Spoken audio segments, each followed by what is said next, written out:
కృపావరము మన ప్రభు అయిన యేసు క్రీస్తునందు నిత్య జీవము. అంటే నిత్య జీవము ఉంది, నిత్య నరకము కూడా ఉంది, పరలోకము ఉంది, పాతాళము ఉంది.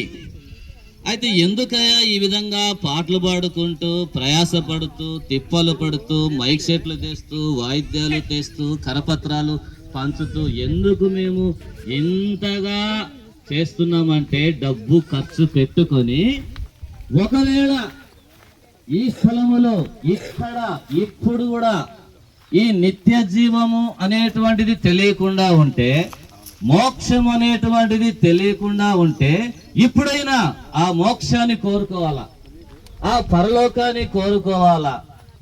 ప్రియులారా, పాపములో ఉండి పాపములో చనిపోతే పాతాళము పట్టుకొను అని దేవుని యొక్క వాక్యంలో రాయబడి ఉంది. ఒక దినం పాతాళం అనేటువంటిది మనల్ని పట్టుకొనును అని రాయబడి ఉంది. ఒక దినమున నిత్య నరకానికి వెళ్తామని రాయబడి ఉంది. ఒక దినమున అగ్ని ఆరదు, పురుగు చావదనేటువంటి స్థలానికి, అగ్ని గుండానికి వెళ్ళేటువంటి వారంగా ఉంటున్నాం. అయితే దాని నుంచి రక్షించడానికి, కాపాడడానికి, విడిపించడానికి ప్రభువైన యేసు క్రీస్తు వారు 2026 సంవత్సరముల క్రిందట ఇదే భూమి పైన ఒక కన్య మరియ గర్భమున ఆయన జన్మిస్తోచాడు. పరిశుద్ధమైనటువంటి పుట్టుక, పరిశుద్ధమైనటువంటి జీవితం, పరిశుద్ధమైనటువంటి తలంపులు, ఉద్దేశాలు.